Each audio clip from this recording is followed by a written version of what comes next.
Hey everybody, my name's Devin and welcome back to the Skill Station. Today we're going to talk about one thing and one thing only. How do you train paramedics with virtual reality? Well, I'm going to show you. All right, now before we get started, we got to talk about platform just for a second because people throw around the word virtual reality training and think it means the same across the board, and it doesn't. What we are talking about is training EMS professionals physical paramedic skills that are customizable almost to the full scope of a paramedic. That means that as I train as a student, I will learn to do paramedic skills in virtual reality because I am doing them to the patient and the patient is responding. I'm giving the med, I'm shocking the patient, I'm diagnosing the rhythm, I'm looking in their pupils, they're dilating and constricting, I'm listening to their lungs. Do you see what I'm getting at? And as the faculty, I can customize those experiences and monitor them and track my students' progress. What we're not talking about is a virtual reality 360 scenario where there are a couple of avatars and I'm doing like voice commands at them and then they're responding and doing treatments and I'm kind of dictating to them. We're not talking about videos in 360 degrees or even virtual reality where I'm watching something like a movie and learning like a training video. Those hold their value in place in the EMS and virtual training world. That's not what we're talking about. We are going to cover how to train your paramedics in a fully customizable experience. So if you want to do that, you have to use the platform VRpatients. Let's get started. Step one to training your paramedics in virtual reality is get them started traditionally. You have to do the core curriculum and get it going because remember, this headset does not replace education. It is an additive. It enhances it. It's going to increase their success rates. And you don't want to overwhelm the student when they're in the middle of memorizing bones and ligaments to try to put them in front of a patient to do patient care in virtual reality. No. You wouldn't do that in real life. They don't start their clinicals till way down the road. A good spot to have your paramedics start VR training is right after ACLS because they're starting to learn an algorithm of patient care along with medications and it's starting to come together. And then you insert virtual reality patient care and they can start making mistakes on virtual patients early in their curriculum before they ever actually see a real patient. Prime time to give that a shot.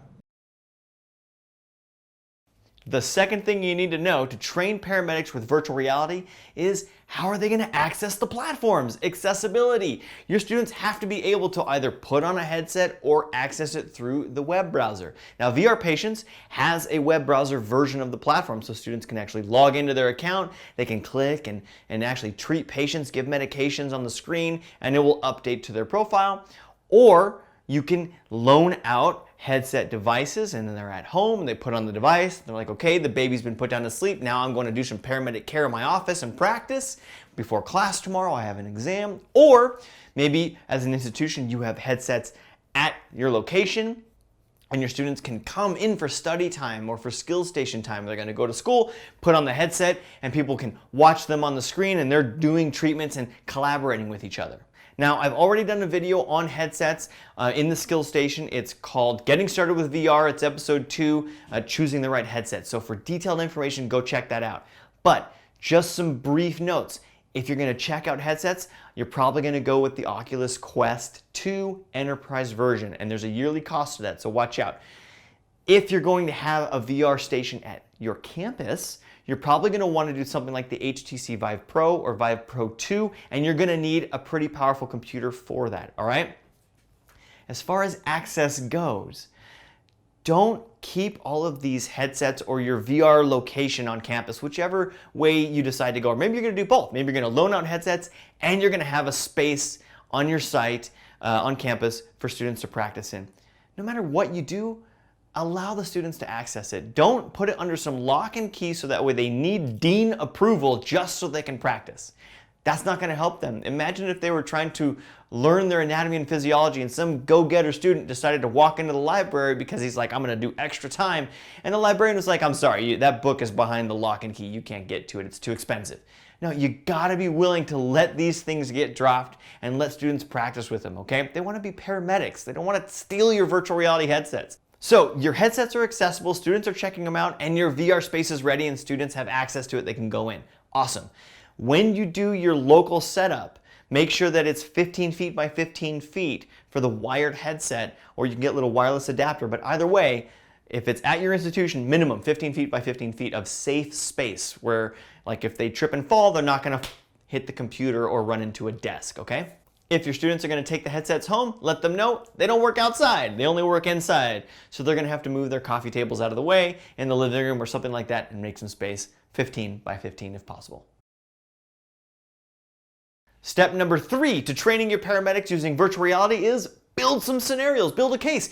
Now with VRpatients, they put a bunch of like preloaded scenarios in there for you to customize and duplicate. But I'm not going to teach you how to build those cases right now, okay? We'll do a video on that later, or contact the support because Dwayne is awesome and he will totally help you out. I'm going to give you a tip. Go to the NREMT website, download an NREMT trauma scenario or a medical scenario or a cardiac scenario. They're free. They have them on there. They have like dispatch reports and chief complaints, the whole gamut of everything that it takes to treat the patient. Follow that step by step, build a case based on that. So that way, while your students are starting their education, they're being introduced to nationally certified curriculum. So when they arrive at the end of their curriculum and they have to take their NREMT exams and their skills exams, they've been training using those standards. If you build these NREMT cases, they're going to have minimum benchmarks, right? In order for your students to pass, like something like you want to get this done in 8 minutes and pass with 80% or something like that. But these students are also going to be new, and new to VR for that matter. So they're new paramedics. You can't just put their feet to the fire without giving them a playground. So I recommend you take one of these NREMT cases and duplicate it, and then put tips and hints in there. Scan the NREMT skills sheet, and they can actually access it while they're in virtual reality to remind themselves. And you can make changes to the scenario because it's customizable and it'll be different than the actual one that they're being tested on. So it's like a practice playground scenario. And I highly recommend that. Let your students fail while they're in class in VR. It's non-destructive environment. That's the best thing that you could do for them, is let them treat a patient and make a mistake, and the patient's not going to be harmed because they're not real. Step 4 to training your paramedics using virtual reality is debrief, just like you would in real life. When you go out on a call and you're a student doing your clinicals, you want to debrief after the call and talk to your medic lead, your proctor, and learn from them. How'd I do? Why did you do that? And how did that work? Patient outcomes, all that kind of stuff.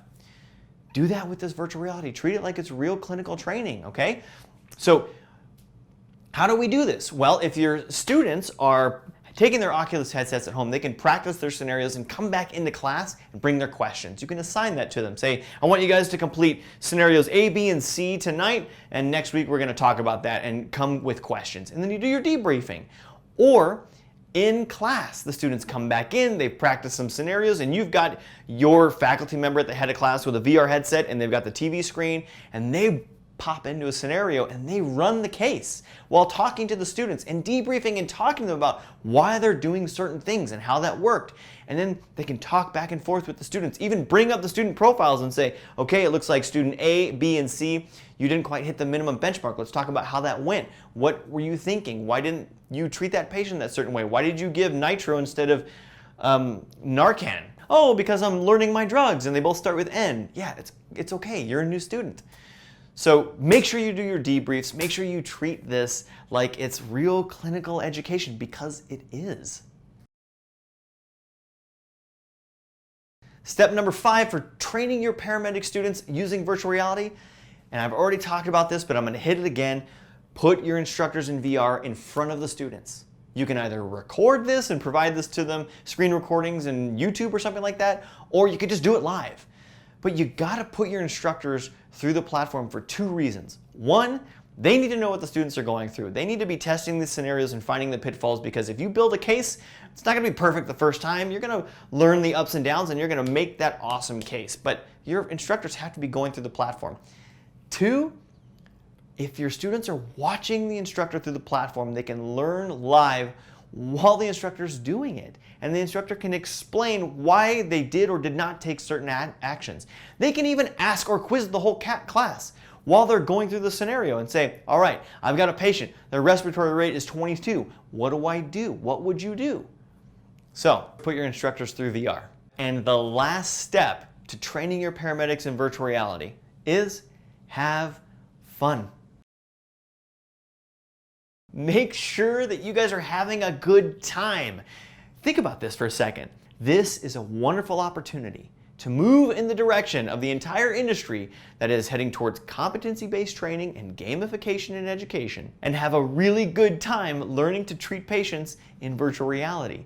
Of course, your students already want to be there. They like your school, but this is an opportunity for them to go home and talk about doing something that no one has done before. I was in virtual reality today in class learning to save people's lives. That is not only great for education, it is loads of fun. So have fun. Okay guys, that is it for how to train your paramedics with virtual reality. Please comment below, ask us questions, like, hit subscribe and the bell, and I can't wait to see you again in VR. Thank you so much for watching another Skills Station video. Please click on the red subscribe button and then click on the bell to get notified when exclusive content drops. Comment below, let us know what you like and dislike, and I cannot wait to see you again in VR. See you on the next one. Just hanging out? Not sure if you're gonna go to the next video? Maybe click on one of these? Huh? Did you hit subscribe yet? You should. We got some good stuff for you.